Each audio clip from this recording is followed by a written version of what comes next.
Бейнебаянды бастамас бұрын айта кетейін. Каналға аз ғана адам жетпей тұр. Подписка басып кетсеңіздер, разы боламын. Бұл оқиға шын өмірден алынған. Жүрегіңізді тебірентетін, ойландыратын шынайы әңгімелерді осы видеодан тамашалаңыз. Бұл үйдің тарлығы тек қабырғасында емес еді. Ауада да бір түрлі қысым бар сияқты. Дем алсаң да ішің толық ашылмайтын. Мен осы үйде 5 жылдан бері тұрамын. Ештеңе өзгермеді деуге болады. Таңертең жұмыс, кешке қайту, кейде үнсіз шай, кейде теледидардың алдында ұйықтап кету. Жалғыздыққа үйреніп кеткендеймін, бірақ кей түндері қабырға тым жақын, төбе тым төмен сезіледі. Көрші үйде дәл сондай, арадағы қоршау аласа, тым аласа. Ол әйел осы көшеге 2 жыл бұрын көшіп келген. Алғашында мән берген жоқпын. Барлығы сияқты. Көрші, сәлемдесу, сонымен бітті. Бірақ уақыт өте келе, кейбір нәрселер көзге түсе бастайды екен. Күйеу жиі болмайды, ұзаққа кетеді. Кейде 1 ай, кейде одан да көп. Бұл ауылда ондайды жұрт тез байқайды. Ал әйел? Оның аты Айсұлу. Атына сай емес сияқты алғашында. Өте әдемі емес, бірақ көз тартатын бірдеңесі бар. Даусы бәсең, бірақ естіледі. Күлгенде емес, үндемегенде әсер қалдырады. Бүгін де кеш ыстық еді. Шілденің аптабы күн батқан соң да тарқамаған. Терезем ашық, перде баяу қозғалады. Сыртта балалардың даусы басылған. Көшеде тек иттердің үргенімен анда-санда өткен көліктің дыбысы. Сол сәтте оның аулаға шыққанын көрдім. Қара көйлек, жеңіл. Денесіне жабысып тұрған жоқ, бірақ әр қимылы анық сезіледі. Шашын желкесіне жинап алыпты. Ыстықтан қашқан адамдай баяу қозғалады. Мен байқамай қарап тұрған жоқпын, бірақ көз өзінен өзі сол жаққа тартылады. Ол да мені көрді. Көзіміз түйісті. 1 секунд, 2 секунд. Үшеуінде ол көзін тайдырды. Бірақ сол қысқа сәтте бірдеңе өтті. Айту қиын, қарапайым сәлемде емес, жай қызығушылықта емес. Кеш жарық, деді ол бірінші болып. Кеш жарық, дедім мен. Үнсіздік қайта орнады. Бірақ бұрынғыдай емес, ауа ауырлап кеткендей. Ыстық қой, деді ол сәлден соң. Даусы шаршаңқа. Иә, дедім тағы. Біз бір-бірімізге қарамай сөйлестік. Бірақ бір-бірімізді толық сезіп тұрдық. Ол орындыққа отырды. Терең дем алды. Сол дем алған сәтінде мен оның жалғыздығын көргендей болдым. Тек күйеуінің жоқтығы емес, өмірдің ортасында жалғыз қалған адамдай. Үйіңіз салқын ба? Деді ол кенет. Салқын емес, тыныш, дедім ойланып. Ол күлімсіреді. Бірақ күлкі емес еді, тек еріннің бір бұрышы ғана қозғалды. Маған да тыныштық жетпейді, деді жай ғана. Осы сөзден кейін жүрегім бір түрлі қысылып кетті. Артық сұрақ қоюға болатынын да, болмайтынын да білмедім.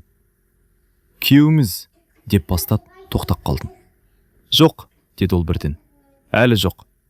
Сол әлі деген сөздің ішінде қанша мағына жатқанын сездім. Үнсіздік тағы келді. Бірақ бұл жолы ол ұзаққа созылды. Ұят па, қорқыныш па білмеймін. Тек бір шекара бар екен, екеуміз де түсініп тұрғандай. Айсұлу орнынан тұрды. Жақсы, деді. Ертең ерте тұруым керек.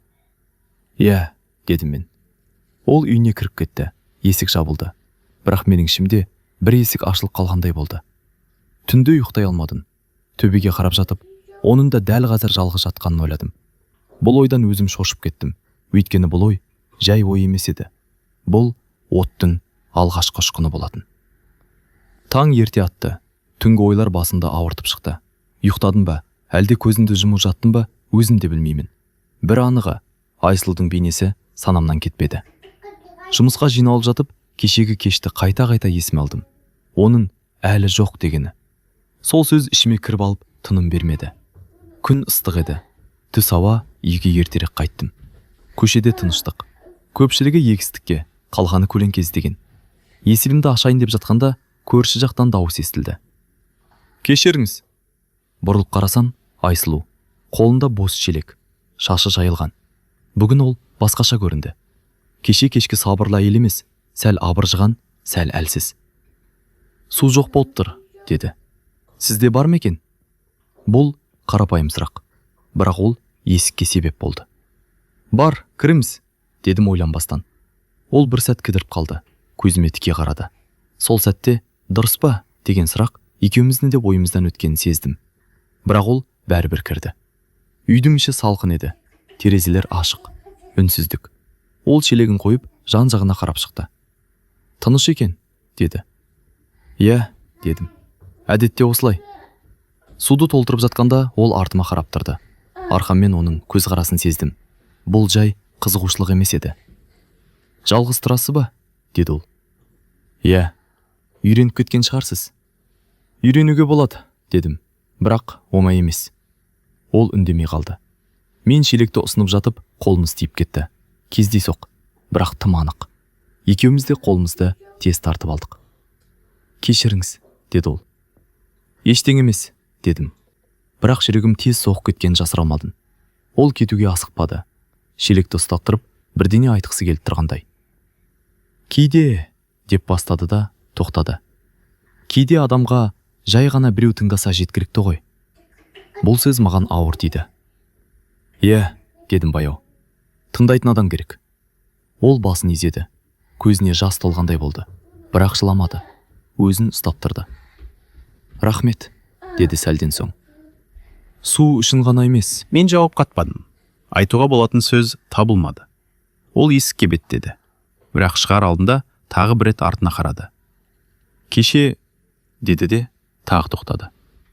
Жай ғана кешіңіз жақсы өтті ме? Ұйықтай алмадым деп қойыппын, ойланбастан. Ол жымиды. Бұл жолы күлкісінде жылу бар еді. Мен де, деді. Есік жабылды. Үй қайтадан тынышталды. Бірақ бұл тыныштық бұрынғыдай емес еді. Қабырғалар тарылып кеткендей. Мен сол жерде ұзақ тұрдым. Көрші әйелдің жай ғана су сұрау емес екенін енді анық түсіндім. Бұл екінші қадам еді. Ал үшіншісі қайда апарарын ешқайсымыз білмейтінбіз. Күн батқанмен ауа салқындамады. Аспан қызғылт тартып, ауылды біртүрлі меңіреу күйге бөлеген. Мұндай кештерде ойда, сезімде ауырлай түседі. Кешкі асқа зауқым соқпады. Үйде отыру мүмкін емес еді. Аулаға шықтым. Орындыққа отырдым да темекіні тұтаттым. Бірақ түтіннің дәмі де бұрынғыдай емес. Қоршаудың ар жағында қозғалыс байқалды. Айсұлу. Бұл жолы ол асықпай шықты. Қолында кесе. Бәлкім шай. Бәлкім жай ғана ыстықты басу үшін су. Үстінде ашық түсті жұқа халат. Жел соққан сайын матасы қозғалып, оның әрбір қимылын байқатып қояды. Бірақ бұл әдейі жасалған нәрсе емес екенін сезесің. Бұл жай ғана шаршаған әйелдің күйі. Ол мені көріп тоқтап қалды. Мазалап тұрған жоқпын ба? Деді. Жоқ, дедім. Шығып отырғаным сол. Ол қоршауға жақындады. Арамызда бір ғана аласа темір. Қаласақ бір қадам. Бірақ сол қадам ең ауыр қадам екенін екеуміз де білдік. Бүгін тым ыстық, деді ол. Үйдің іші тұншығып кетеді. Түнде де басылмайды, дедім. Иә, деді ол ойланып. Кейде адамда солай ғой, іші толып, тынысы тарылып кетеді. Мен оған қарадым. Ол көзін төмен салды, бірақ сөзін тоқтатпады. Күйім жоқ кезде осылай болады, деді баяу. Үй тым кең сияқты, ал өзім тым кішірейіп кетем. Бұл сөзді айту оңай емес еді. Оның даусы дір етті. Мен не айтарымды білмедім. Жұбатуды артық, үнсіздікте ауыр.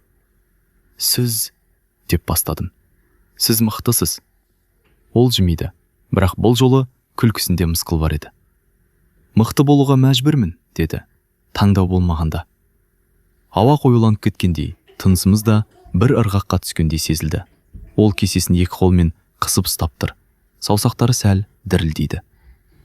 Кейде, деді ол тағы да.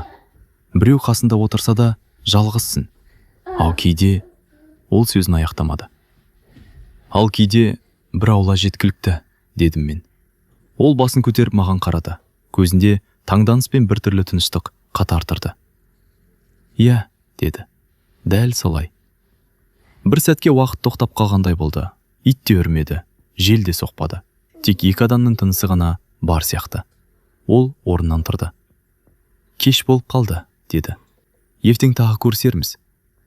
Бұл жай сөз емес еді. Тағы дегені бәрін өзгертіп жіберді. Иә, дедім. Ол үйіне беттеді, бірақ есігіне жеткенде тоқтап, артына бұрылды. Рахмет, деді. Бүгін жеңілдеп қалдым. Мен де, дедім, шын көңілмен. Есік жабылды, бірақ сол кеште ұйқы тағы келмеді. Мен алғаш рет өзіме қауіпті сұрақ қойдым. Егер ол бір қадам жақындаса, мен шегінер ме едім? Жауабын білгім келмеді, бірақ ол жауаптың бар екенін сездім. Келесі күн баяу өтті. Жұмыста да ойым шашыраңқы болды. Қолым істеп тұрғанмен санам басқа жақта. Кешкі уақытты күттім. Неге екенін өзіме түсіндіргім келмеді. Күн тағы да ыстық батып бара жатты. Ауылда кеш түсу тіршілік баяулайды. Адамдар үйлеріне кіріп, аула босайды. Осындай сәттерде ең әлсіз ойлар бас көтереді. Аулаға шыққанда оның да шыққанын көрдім. Бұл жолы біз бір-бірімізге бірден қарадық. Бұрынғыдай кездейсоқ емес. Әдейі емес, бірақ дайын тұрғандай. Бүгінде ыстық, деді ол жай ғана. Иә, дедім. Кешегіге ұқсайды. Ол қошауға сүйенді. Мен де қарсы бетке жақындадым. Арамыздағы арақашықтық бұрынғыдан қысқарғандай. Кеше түнімен ойландым, деді ол кенет. Жүрегім бір сәтке тоқтап қалғандай болды. Нені? дедім. Кейбір сөздерді, деді ол. Айтылмаған сөздерді. Мен үндемедім. Өйткені ол сөздердің қандай екенін сезіп тұрдым. Сізбен сөйлескенде, деді ол баяу. Өзімді біртүрлі сезінемін. Жеңілдеп қалам. Бірақ сонымен бірге қорқам. Мен де, дедім шындықты жасыра алмай. Бұл мойындау еді. Ашық емес, бірақ анық. Ол басын төмен салды. Шашы бетіне түсіп кетті. Сол сәтте қолымды созып, оны ысырып тастағым келді. Бірақ қолым қозғалмады. Дұрыс емес екенін білем, деді ол сыбырлап. Бірақ кейде дұрыс нәрсе ең ауыр болады ғой. Ал қате нәрсе ең оңай, дедім мен. Ол маған қарады. Көзінде сұрақ бар еді, бірақ ол сұрақты дауыстап айтуға батылы жетпеді. Арамызда үнсіздік орнады. Бірақ бұл үнсіздік сөзден де қатты еді. Әр тынысымыз анық естіліп тұрғандай. Егер, деді ол даусы дірілдеп. Егер бір күні мен тоқтай алмасам, ол сөзін аяқтамады. Онда біреуіміз тоқтауы керек, дедім. Сіз тоқтай аласыз ба? деді ол бірден. Мен жауап бермедім. Сол жауаптың өзі жеткілікті еді. Ол бір қадам жақындады. Қоршауға тым таяп келді. Енді арамызда темір ғана емес, тек бірдем қалғандай. Кейде, деді ол сыбырлап, адамға тиіспей-ақ тым жақын болуға болады екен. Мен оның иығы қалай көтеріліп түсіп тұрғанын көрдім. Даусы дәл құлағыма жетіп тұрды. Иә, дедім. Кейде сол ең қауіптісі. Ол бір сәтке көзін жұмды, сосын тез ашты. Мен кетейін, деді. Бұлай тұрсақ, жақсы болмайды. Дұрыс, дедім. Бірақ еш қайсымыз қозғала қоймадық. Сосын ол артына бұрылды, үйіне қарай жүрді. Бірнеше қадамнан кейін тоқтап қалды. Егер, деді тағы да. Егер бір күні сіздің есігіңізді қақсам, ол маған қарады. Жауап күтпеді. Мен білмеймін, дедім ақыры. Бірақ бүгін емес. Ол басын изеді. Бұл келісім де қарсылық та емес еді. Бұл уақыт тұту. Есік жабылды. Ал мен ұзақ уақыт сол жерде тұрдым. Өйткені енді бұл жай көрші әңгіме емес еді. Бұл сыбырдан басталған, бірақ айқайға айналуы мүмкін нәрсе болатын. Сол түннен кейін мен өзіме тыныштық таба алмадым. Күндіз бәрі қалыпты сияқты. Адамдар, жұмыс, әдеттегі сөздер. Ал ішімде бір дауыс тынымсыз сөйлеп тұрды. Тоқта, бұл дұрыс емес. Көрші, күйеу бар. Бірақ сол дауыстың ар жағында екінші бір үн бар еді. Ол сыбырлайтын. Қатты сөйлемейтін, бірақ кетпейтін. Ол да жалғыз. Ол да бақытсыз. Сен ештеме жасаған жоқсың әлі. Кешке үйге ертерек қайттым. Аулаға шыққым келмеді. Көзіме көрінсе бәрі қайта басталатындай сезілді. Терезені жаптым. Бірақ ауа жетпей қалды. Сағат 10-ға таяғанда біреу қақпаны ақырын жапты. Мен білдім. Ешкімді көрмей тұрып-ақ білдім. Есіктің ар жағында тұрған адамды ішім сезді. Бірақ ол есікті қақпады. Сол үнсіздік бәрінен ауыр еді. Мен есікке жақындадым. Құлыпқа қолымды тигіздім. Ашуға да, ашпауға да бірдей дайын тұрғандаймын. Егер ашсам, бәрі өзгереді. Егер ашпасам, бәрі сол қалпы қалады. Сырттан оның тынысы естілгендей болды. Әлде менің өздеймін бе? Айыра алмадым.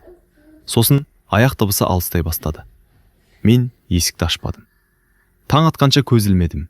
Өзін жеңгендей болдым. Бірақ бұл жеңіс емес екенін іштей білдім. Бұл уақытша шегіну ғана еді. Келесі күні оны көргенде көз қарасынан бәрін түсіндім. Реніш жоқ, ашу жоқ. Тек түсіну бар. Сәлем, деді ол баяу. Сәлем, дедім. Арамызда бұрынғыдай әңгіме болмады. Бірақ үнсіздіктің өзі тым ауыр еді. Кешегі үшін деп бастады ол. Айтпаңыз, дедім. Дұрыс жасадық. Ол басын изеді. Бірақ көзінен келіспегенін көрдім. Дұрыс нәрсе әрдайым жеңіл емес екен, деді ол. Иә, дедім. Кейде ең дұрысы ең ауыр болады.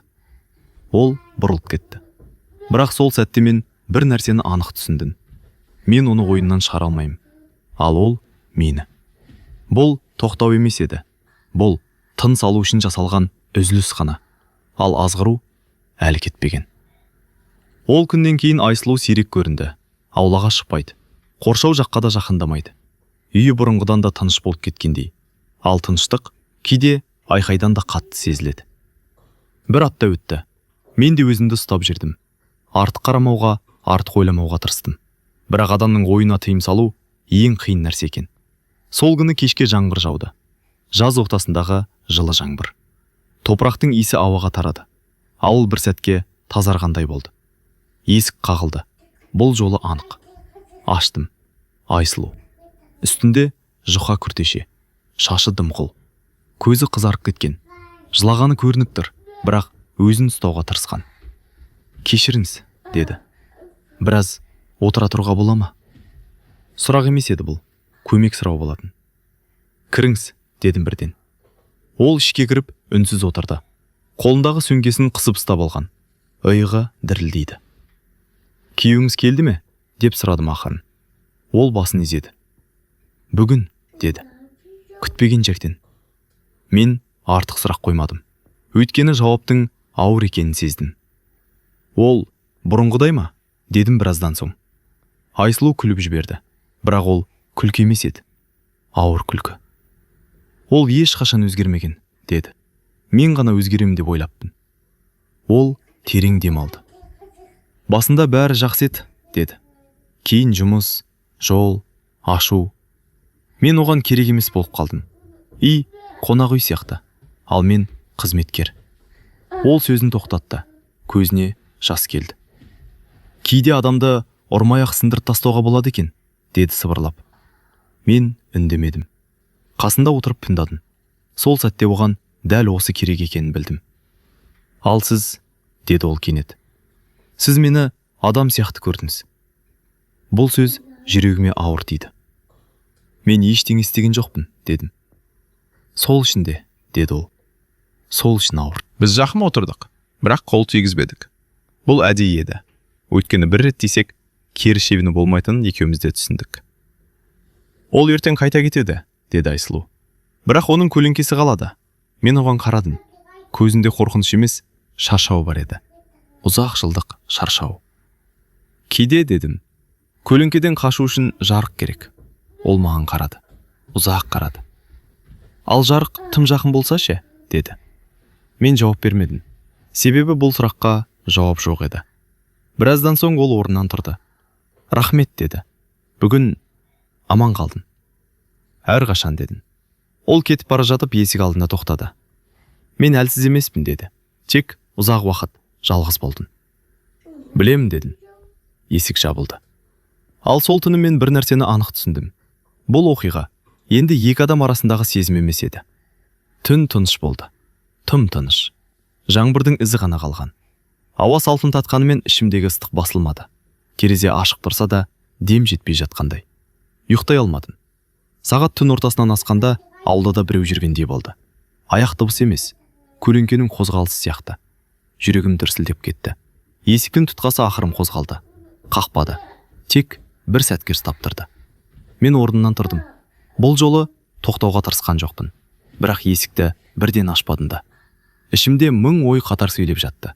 Қазір ашсам, бәрі өзгереді. Ашпасам, ол тағы жалғыз қалады. Ал мен ше, тұтқа қайтадан қозғалды. Сосын жай ғана тықыр естілді. Менмін, деді сыбыр. Айсұлу. Дауысы дірілдейді. Бірақ шешімі анық сезіледі. Мен есікті аштым. Ол босағада тұр екен. Үстінде қарапайым пальто. Аяғында жеңіл аяқ киім. Шашы жиналмаған. Көзі қызарып біткен. Бірақ бұл жолы ол жыламаған. Ол шаршаған. Кір дедім. Ол ішке кірді. Есікті жаптын. Құлып салмадың. Біз үнсіз тұрдық. Бір-бірімізге қарадық. Арамыздағы ауа тығыздалып кеткендей. Мен кетуім керек еді, деді ол. Бірақ барар жерім болмады. Мұнда қалуға да болады, дедім. Бірақ білемін, деді ол. Ештеңе сұрамайын. Ол орындыққа отырды. Қолын тізесіне қойып төмен қарап қалды. Бүгін ол тағы да деді де тоқтады. Айғайлаған жоқ, тек үнсіз қалды. Сол үнсіздік бәрінен ауыр екен. Мен оның қасына отырдым. Ара қашықтық бар еді, бірақ тым аз. Кейде, деді ол, адамды ұстап қалатын нәрсе үй емес, адам екен. Ол маған қарады. Бұл жолы көзін тайдырмады. Ал кейде сол адамнан қорқасың, дедім. Иә, деді ол. Бірақ бүгін мен қорққым келмейді. Сол сәтте оның иығы дір етті. Мен қолымды создым да тоқтаттым. Бірден, екіден. Біз тоқтауымыз керек, дедім. Айтыңызшы, деді ол сыбырлап. Қашан? Мен жауап бермедім. Ол басын менің иығыма жай ғана тіреп қойды. Жай ғана. Денесі емес, салмағы ғана сезіледі. Бірақ сол салмақ бәрінен ауыр еді. Мен қозғалмадым. Осылай ұзақ отырдық. Уақыттың қалай өткенін білмедім. Сағат та түн де жоғалғандай. Мен бүгін осында қалсам, деді ол ақырын. Жай ғана, ұйықтап. Бұл өтініш емес еді, шындық болатын. Жарайды, дедім. Бірақ бәрі осы жерден араспайды. Ол басын изеді. Мен көрпені әкеліп бердім. Ол диванға жатты. Шешінген жоқ. Жақындаған жоқ. Тек көзін жұмды. Рахмет, деді. Мен жарықты өшірдім. Түнде оянып кеттім. Ол әлі ұйықтап жатыр екен. Тынысы бір қалыпты. Сол сәтте мен өзімді ең әлсіз адамдай сезіндім. Өйткені ең қиын нәрсе істеп қою емес, істемей қалу екен. Бұл түн әрекетсіз өтті. Бірақ ол түн бәрін өзгертті. Таң ерте атты. Тым ерте. Терезеден түскен жарық бөлмені ақырын ғана жарық қылды. Түнгі тыныштықтың орнына белгісіз бір ауыр сезім келді. Ұйқыдан емес, ойдан ояндым. Айсылу диванда жатыр екен. Қимылсыз. Көрпені иегіне дейін тартып алған, ұйықтап жатқандай. Бірақ тынысы тым сақ сияқты. Ол да ояу екенін сездім. Бірнеше секунд ешкім қозғалған жоқ. Бұл үнсіздік түндегіден де ауыр еді. Мен ас үйге өттім. Шайнекті қойдым. Су қайнағанша уақыт созылып кеткендей болды. Қасықтың дыбысы да қатты естілді. Таң атқан екен, деді ол арттан. Дауысы баяу. Яң? Иә, дедім. Шай ішесіз бе? Ішем, деді ол сәл кідіріп. Ол ас үйге келді. Кешегіден мүлде басқа адамдай. Көзі төменде, қимылы сақ. Қолын қайда қоярын білмегендей. Біз қарсы отырып шай іштік. Қарапайым шай, бірақ дәмі жоқ сияқты. Кешегі үшін деп бастады ол. Айтпай-ақ қояйық, дедім бірден. Ештеңе болған жоқ. Ол маған қарады. Көзінде бір түрлі мұң бар еді. Дәл сол үшін ұялып отырмын, деді. Мен не айтарымды білмедім. Мен сізді қиын жағдайға қалдырдым, деді ол тағы. Өзіңізді де, мені де. Жоқ, дедім. Сіз тек адам болдыңыз. Ол жымиды, бірақ бұл жолы күлкі емес, ризашылық еді. Таңертең бәрі басқаша көрінеді екен, деді ол. Түнде батылсың, күндіз қорқақсың. Күндіз жауапкершілік оянады, дедім. Ол басын изеді. Мен кетуім керек, деді біраздан соң. Көршілер көріп қалмасын. Бұл сөз бәрін өз орнына қойғандай болды. Иә, дедім. Дұрыс. Ол сырт киімін киді. Есіктің алдында тоқтады. Кеше, деді де терең дем алды. Кеше мен өзімді тірі сезіндім. Бұл сөз жүрегіме ауыр тиді. Мен де, дедім. Ол есікті ашты. Таңғы салқын ауа ішке кірді. Бір сәтке ол артына бұрылды. Біз енді, деді. Білемін, дедім. Бұрынғыдай болмайды. Ол басын изеді. Көзінде жас жоқ, бірақ жанында ауырлық бар еді. Есік жабылды. Мен ұзақ уақыт қозғала алмадым. Таңғы жарық бәрін анық көрсетіп тұрды. Бірақ дәл сол анықтықтың өзі ұятты күшейтетіндей. Бұл түн ештеңемен аяқталмаған түн еді. Ал таң бәрін бастатқан таң болатын. Өйткені енді біз тек өзімізбен емес, өзгелердің көзімен де өмір сүруіміз керек еді. Ауылда ештеңе ұзақ жасырынбайды. Ешкім ештеңе көрмесе де бәрін сезіп қояды. Айсұлу кеткеннен кейін бірнеше күн өтті. Біз бір-бірімізге жоламадық. Аулаға бір мезгілде шықпауға тырыстық. Қоршау бұрынғыдан да биік сияқты көрінді. Бірақ көздер бар еді. Терезелер, сұратқа толы жүздер. Дүкенге барғанда сездім. Бұрынғыдай емес. Сәл ұзақтау қарау, бір-біріне сыбырлап сөйлеу, күлмей амандасу. Көрші әйел жалғыз тұрып жатыр ғой қазір деген сөзді естідім. Бір күні арт жағынан. Иә, күйеуі тағы кеткен дейді. Дауыстар бәсең, бірақ мағынасы анық. Сол кеште Айсұлу аулаға шықты. Күндіз емес, кеш қырым. Ас. Мен де сырттайдым. Көзіміз түйісті де, ол бірден басқа жаққа бұрылды. Бұл қашу еді, бірақ кеш қалдың қашу. Айсұлу, дедім ақырын. Ол тоқтады, бірақ маған қарамады. Айтатын нәрсе бар, дедім. Қазір емес, деді ол. Өтінем. Дауысы шаршаған, қорыққан. Біреу бірдеңе айтты ма? Деп сұрадым. Ол басын шайқады. Әлі жоқ, деді. Бірақ айтады. Бұл әлі деген сөзді мен бұрында естігемін. Ол әрдайым бір нәрсенің басталатынын білдіретін. Мен кінәлімін, деді ол кенет. Мен келдім, мен тоқтамадым. Жоқ, дедім. Біз екеуміз де... Жоқ, деді ол қатқылдау. Ауыл кешірмейді. Еркекке кешіреді, әйелге емес. Бұл сөз жүрегімді ауыртты. Мен ештеңе болған жоқ деп айта аламын, дедім. Олар соған сенбейді, деді ол. Өйткені олар шындықты емес, әңгіме іздейді. Сол сәтте көрші үйдің терезесінен біреу қарап тұрғанын көрдім. Перде сәл қозғалды да қайта жабылды. Айсұлу да байқады. Көрдіңіз бе? Деді сыбырлап. Басталды. Ол үйіне асығыс кіріп кетті. Сол түні ауыл тыныш болмады. Иттер жиі үрді. Ал адамдардың ойы одан да қатты үріп тұрғандай. Келесі күні таңертең бір әйел маған тура қарады да әдейі бұрылып кетті. Тағы бірі амандаспады. Бұрын байқалмайтын ұсақ нәрселер енді ауыр сезіле бастады. Бұл жаза сияқты еді. Әлі қылмыс болмаған мен. Кешке Айсұлу хабарлама жіберді. Алғаш рет. Біз біраз уақыт көріспеуіміз керек. Мен жауап жаздым. Түсінемін. Бірақ бұл түсіну емес еді. Бұл қорғану болатын. Өйткені енді біз тек өзімізбен емес, бүтін алмен бетпе-бет келіп тұрған едік. Ал ауыл үшінші кейіпкер. Ең қатал, ең үнсіз, ең аяусыз. Біз көріспедік, кездеспедік. Тіпті бір аулада қатар шықпауға да үйреніп алдық. Бұл шешім екеумізге де жеңіл болмағанын іштей сездім. Бірақ басқа жол жоқ сияқты көрінді. Ауылдың тынысы артымыздан бақылап тұрғандай, әр қадамымызды өлшеп басуға мәжбүр етті. Күндер өтті. Әр күн бір-біріне ұқсас. Таңертең жұмыс, кешке үй. Аулаға сирек шығамын. Қоршауға көз салмауға тырысамын. Бірақ көз үйренген жерді бәрібір іздейді екен. Айсұлудың үйі тым-тыныш. Терезелері кешке дейін ашылмайды. Кейде жақта жанбайды.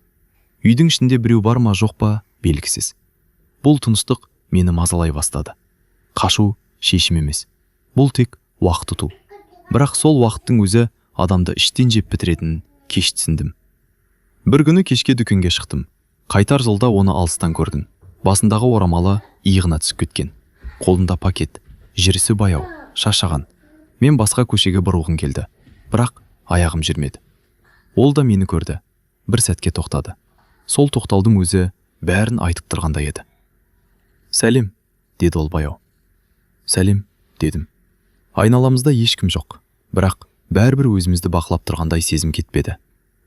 Қалайсыз? Дедім. Жүріп жатыр, деді. Сіз ше? Солай. Бұл ең бос әңгіме еді. Бірақ бізге дәл қазір соның өзі керек болатын. Мен кеткім келіп жүр, деді ол кенет. Жүрегім шым ете қалды. Қайда? Деп сұрадым. Білмеймін, деді. Тек алысырақ. Қашып па? Ол жымиды, ауыр жымиыз. Иә, деді. Өмір бойы соны істеп келіппін ғой.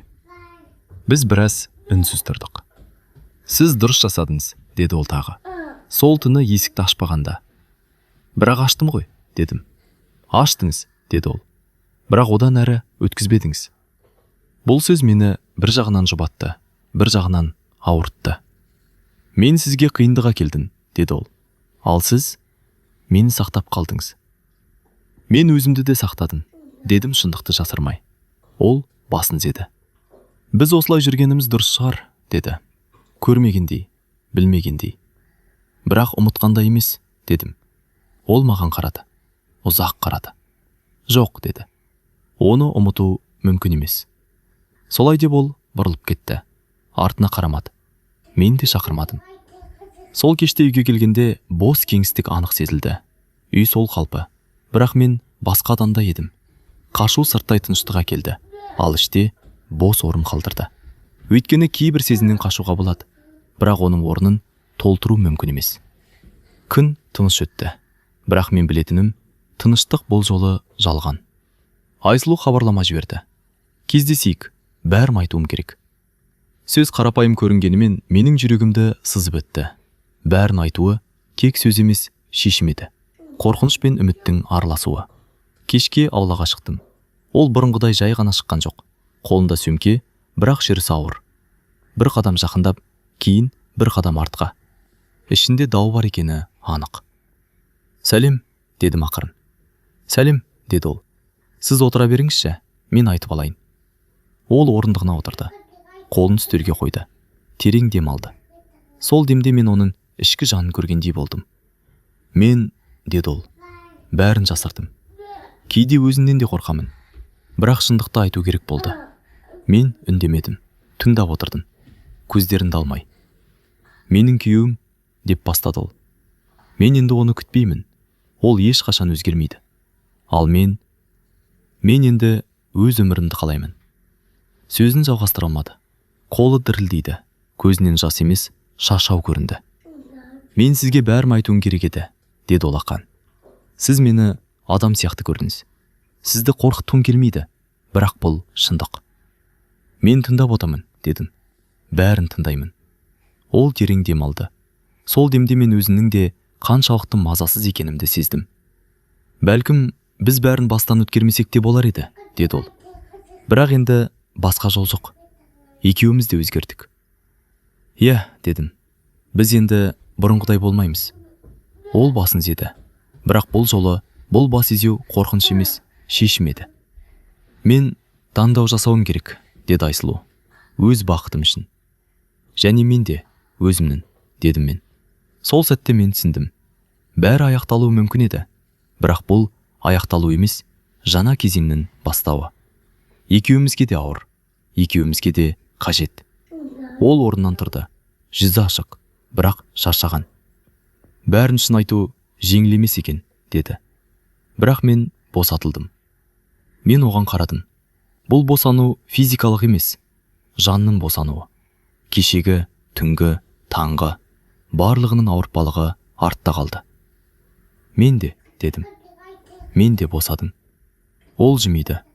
Бұл жолы күлкі емес, жеңіс еді. Енді, деді ол баяу. Енді бәрін дұрыс жолға қоюға тырысамыз. Біз бір-бірімізге қарап ұзақ тұрдық. Бұл қарапайым сәт сияқты көрінді. Бірақ шындыққа бір қадам ең ауыр қадам еді. Келесі апта тыныш өтті.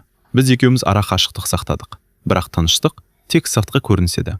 Ішімізде бәрі дайын тұрды. Тек бір қадам қалды. Сол күні кешке Айсұлуның үйінің есігі қатты жабылды. Бірнеше минуттан кейін іштен бір дыбыс естілді. Ешқандай хабарламадан емес, адамның нақты дауысы. Мен келдім. Күйеу еді. Сол бір дауыс ауылдағы тыныштықты сындырып жіберді. Сезімдердің бәрі бір сәтте қарқынды соққы алғандай болды. Айсұлу тығылып қалды. Мен сыртта болсам да, оның қорқынышын сездім. Үйдің ішінде айқай жоқ. Тек тыныс пен қабырғаға соғылған үн ғана бар сияқты. Күйеудің қадамы еденге ауыр тиіп бара жатты. Ол енді тек көрініп тұрған қауіп емес, нағыз шынайы кедергі болды. Айсұлу орнынан тұрды. Құлағыма естілмейтін сыбырлап, мен оның сөзін толық ести алмадым. Жүрегім дүрсілдеп, барлық уақыт тоқтап қалғандай болды. Сіз кетіңіз, дедім мен ақырын. Бір сәтке. Ол мені түсінді.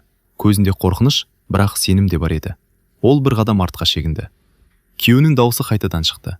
Бір сәлем емес, қатты бақылау. Мен сыртта тұрсам да, мені айыптайтын көзқарасты сездім. Айсұлу да ішкі күрестеді. Қорқыныш па, сезім бе, білмеймін. Мен кетейін, деді ол тағы да сыбырлап. Сізге тыныштық қажет. Мен басымды изедім. Бұл жолы қадамдар мен үшін емес, ол үшін маңызды еді. Сол қашу қауіптен емес, өзінің ішкі шекарасынан. Күйеудің қадамы бәсеңдеді. Үйде қысым азайды. Бірақ мен білемін, енді бәрі өзгереді. Сыртқа тыныштық орнағанмен, ішкі дау ешқашан тоқтамайды. Бұл түні мен бір нәрсені анық түсіндім. Қызығушылық пен жауапкершілік қатар жүреді, ал әрекет әрқашан салмақпен өлшенеді. Айсұлу тыныштыққа қайта оралды, бірақ енді оның ішкі әлемі бұрынғыдай болмайды. Ал мен сыртта өз сезіміммен және жауапкершілігіммен қалдым. Таң атқан кезде бәрі бір түрлі тыныш көрінді. Ауа салқын, бірақ жүрегімде от жанып тұрды. Кешегі оқиға мені тек сыртта емес, ішкі әлемімде де өзгерткен еді. Айсұлу хабарлама жіберді. Біз кездесеміз, бәрін айтуым керек. Ол енді тек сөз емес, нақты шешім болатын. Оның шешімі біздің өмірімізді түбегейлі өзгертетін еді. Кешке аулаға шықтым. Ол бұрынғыдан да асығыс емес, бірақ әр қадамы абайлап өлшенгендей. Қолында жеңіл сөмке, шашы желге ұшып кеткен. Сәлем, дедім мен, тынысымды реттей алмай. Сәлем, деді ол, бірақ көзінде қорқыныш та, батылдық та бар еді. Ол орындығына отырды, қолын үстелге қойып, терең дем алды. Мен таңдау жасадым, деді ол ақырын. Өткенге оралуға болмайды. Өз өмірімді өзім жасаймын. Және мен де өзім үшін, дедім мен. Біз бір-бірімізге ұзақ қарадық. Бұл қарапайым сәт сияқты көрінгенімен, ішкі әлеміміздің күресі бір-бірімен соқтығысып тұрды. Бәрін бастан өткермесек те болар еді, деді Айсұлу.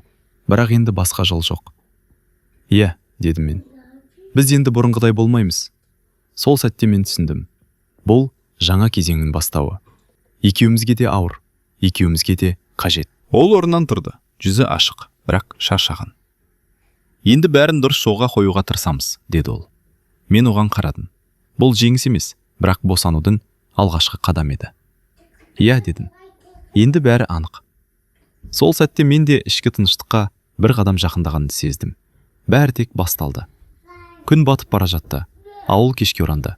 Біз екеуміз ауылда тұрдық. Ара қашықтық бұрынғыдан қысқа, бірақ әлі де сақталған. Бұл қашықтық сезім мен жауапкершілік арасындағы сызық еді. Бәрін айтып алдың, деді Айсұлу баяу. Енді ештеңені жасыруға болмайды. Мен де бәрін түсіндім, дедім мен. Ештеңе жасырмаймыз. Ол маған қарады. Көздерінде қорқыныш, үміт және жеңілдік қатар тұрды. Сол көзқарас шындықтың ауырлығы мен сүйіспеншіліктің бірлескен кескіні. Күйеуім енді менің өміріме араласпайды, деді ол. Барлық нәрсені өзім шешем. Ал мен сізге әрқашан қол ұшын созуға дайынмын, дедім мен. Сол сәтте үнсіздік орнады. Біз екеумізде бір нәрсені білдік. Енді ешқайда қашуға болмайды. Менің шешімім өзім үшін, деді ол тағы да. Бірақ бұл жолы дауысы берік болды. Енді мен бақытты болуға тырысам. Мен оған жақындадым. Бірақ бұл жолы әрекет жай қызығушылық емес, жауапкершілік пен сезімнің үйлесімі болды. Енді бәрі шынайы, дедім.